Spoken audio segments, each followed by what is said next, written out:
bumagsak sa kamay ng batas ang isang bagger matapos mahuli sa sinagawang bypass operation sa Butuan City. Ang kabuuan ng balita mula kay Patrolwoman Joanna Kawili.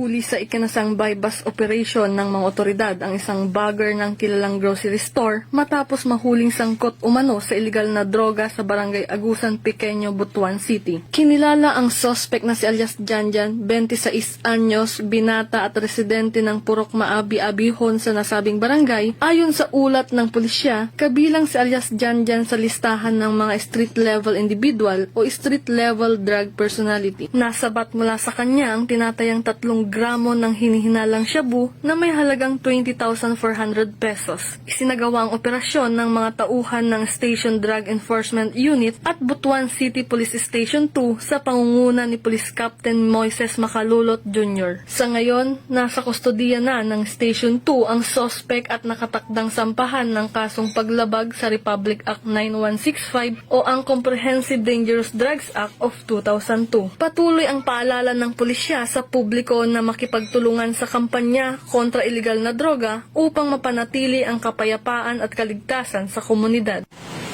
Mula dito sa Police Regional Office 13, ako ang inyong PNN correspondent, Patrolwoman Joanna Kawili, alagad ng batas, taga-taguyod ng Balitang Pulis.